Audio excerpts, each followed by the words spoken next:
It was a cold, quiet winter evening when Emily's parents left for a weekend trip. At 19, Emily insisted she could handle being home alone. Their house sat on the outskirts of town, surrounded by dense woods. She assured her parents she'd be fine, armed with her favorite snacks, a stack of horror movies, and the family dog, Max, for company. By 8 p.m., the house felt unusually silent. Emily turned on the TV to drown out the eerie quiet. Max lay curled up by her feet, occasionally lifting his head as if he heard something. She brushed it off, blaming the creaking house and the wind whistling outside. As the night deepened, Emily settled on the couch, engrossed in a movie.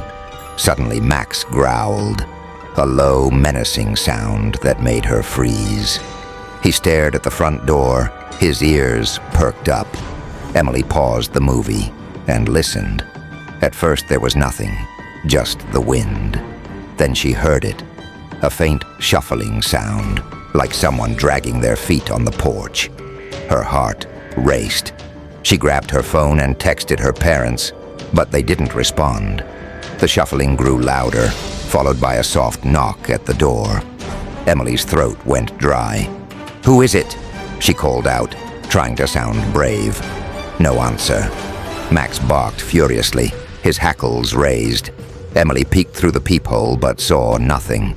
She locked the door and drew the curtains, trying to shake off the creeping dread. Minutes later, her phone buzzed with a notification. It was from an unknown number. "Why don't you open the door, Emily?"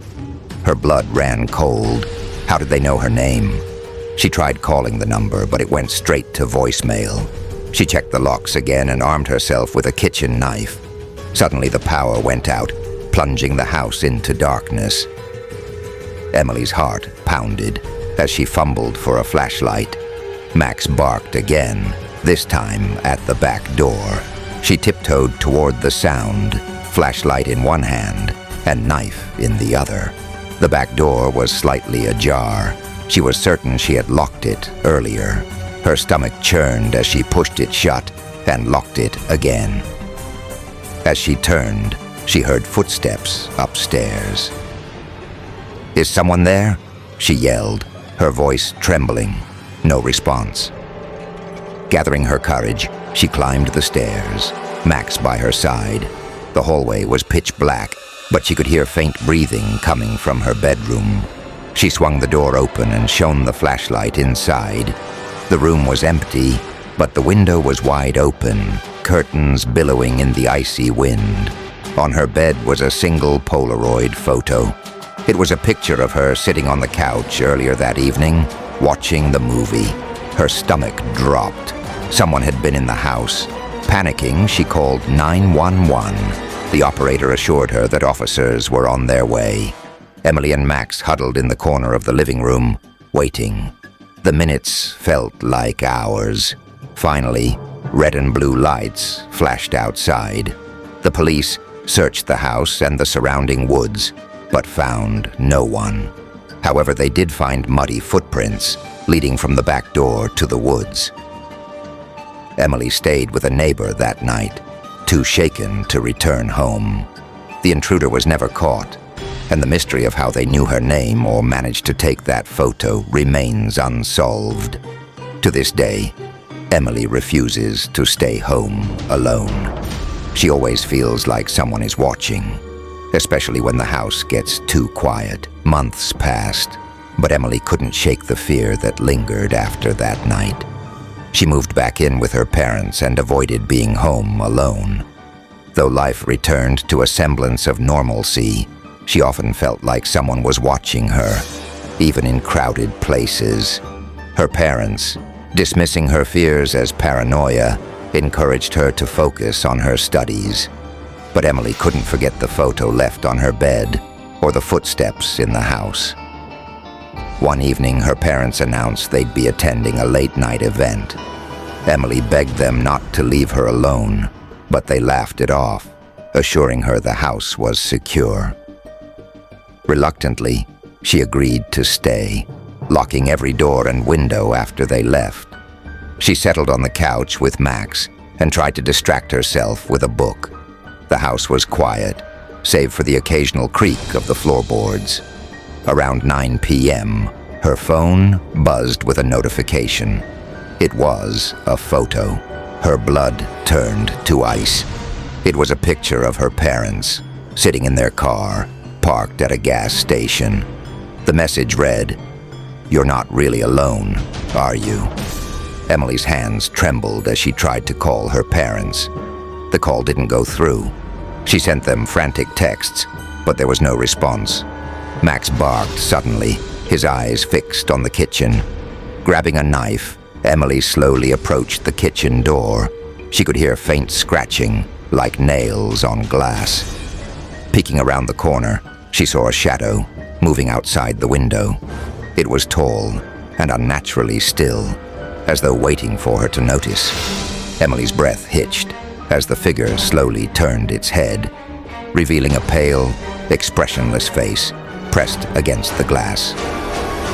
She screamed and ran back to the living room, locking herself in. Max growled, pacing by the door. Her phone buzzed again. Another photo. This time, it was of her, standing in the kitchen, staring at the window. Heart pounding, Emily called 911. "Someone's outside my house," she whispered. The operator assured her help was on the way, but Emily didn't feel safe. She could hear faint footsteps on the porch now, slow and deliberate. The doorknob rattled. Max barked furiously, throwing himself against the door.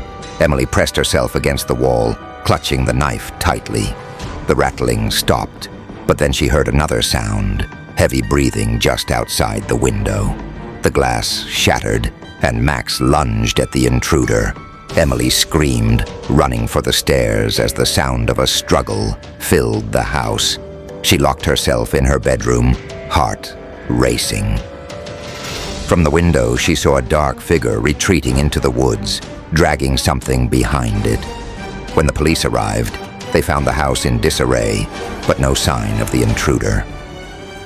Max was injured, but alive, his loyalty saving Emily once again. The officers searched the woods and found a chilling discovery, a small makeshift campsite filled with Polaroid photos of Emily and her family.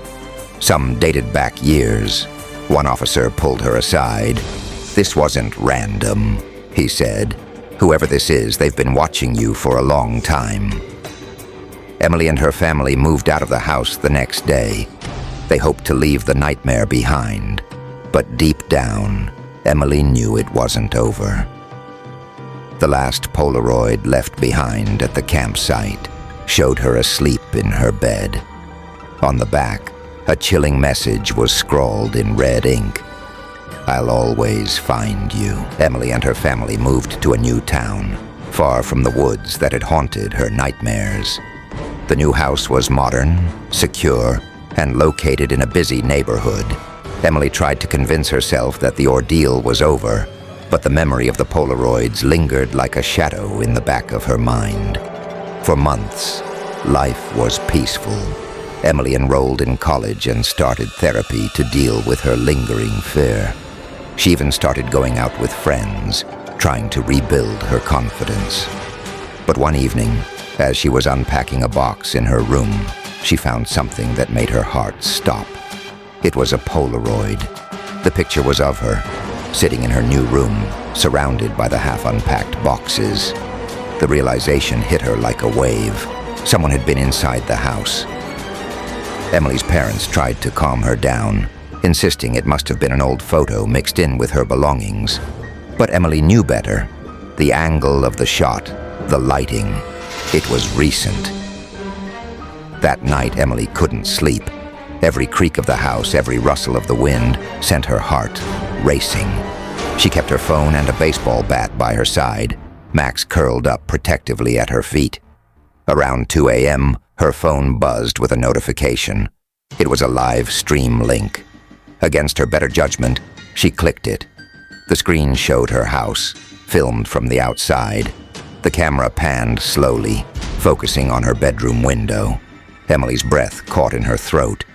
Whoever was filming was out there, right now. She called 911, her voice shaking as she explained the situation. The operator assured her that officers were on their way, but Emily felt exposed, vulnerable. She peeked through the curtains, her hands trembling. The street was empty, eerily quiet. Minutes felt like hours. Finally, red and blue lights flooded the street as police cars arrived. The officers searched the area but found no one. However, near the edge of the yard, they discovered a small box wrapped in black paper. Inside the box was a single Polaroid camera and a note. "Welcome home. The nightmare deepens." The police took the evidence and promised to increase patrols in the neighborhood, but Emily knew this was far from over. She started noticing strange things. Her belongings slightly moved, the faint scent of cologne she didn't recognize, and shadows lingering just out of sight.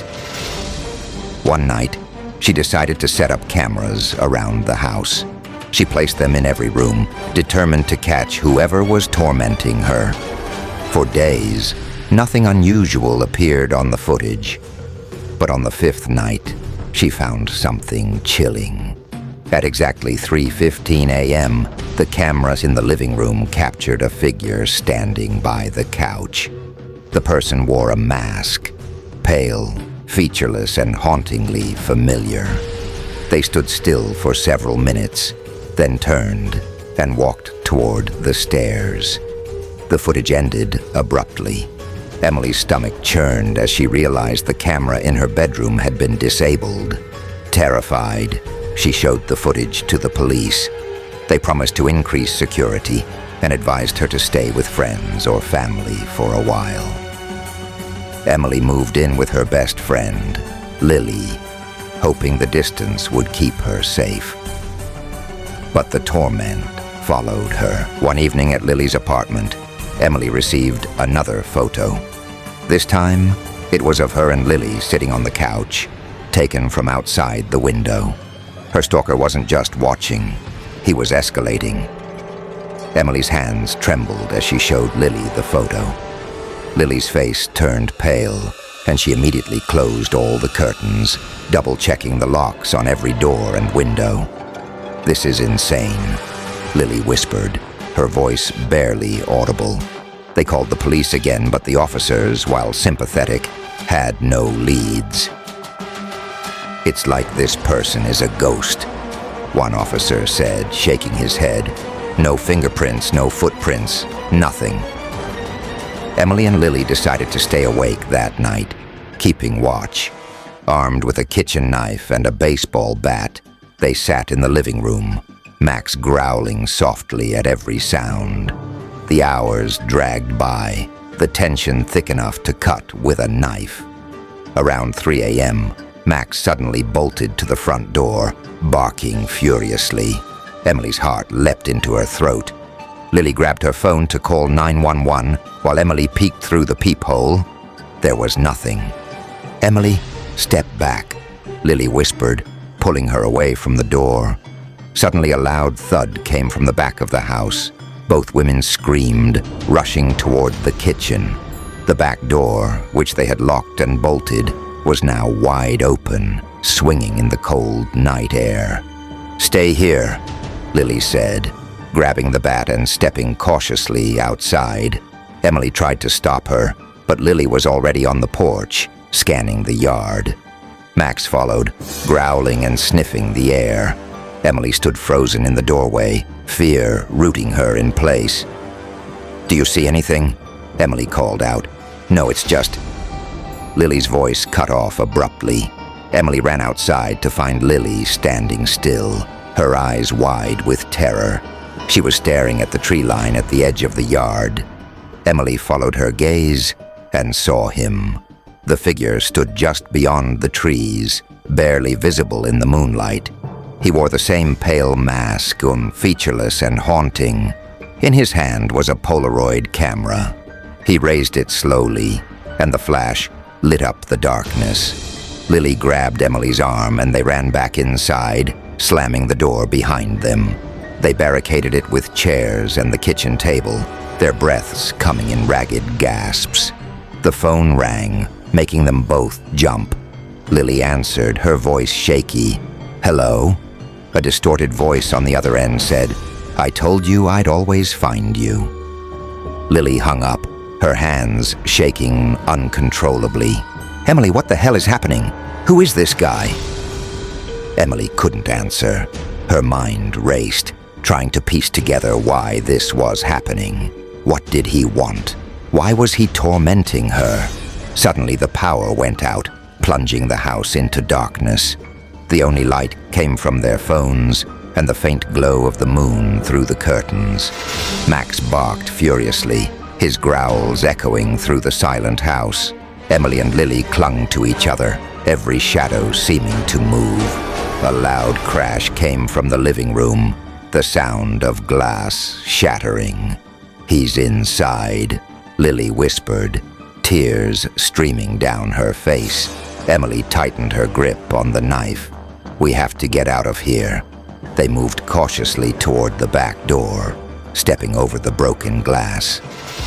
As they reached the door, they heard slow, deliberate footsteps behind them.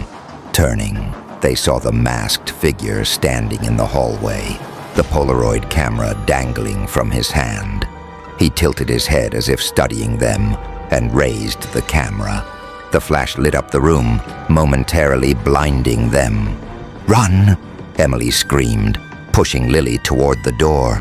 They bolted into the night, Max barking and snapping at their heels. They didn't stop until they reached a neighbor's house, pounding on the door for help. The police arrived within minutes, but by the time they searched Lily's house, the intruder was gone. All that remained was a single Polaroid left on the kitchen counter. It showed Emily and Lily running for their lives. To be continued.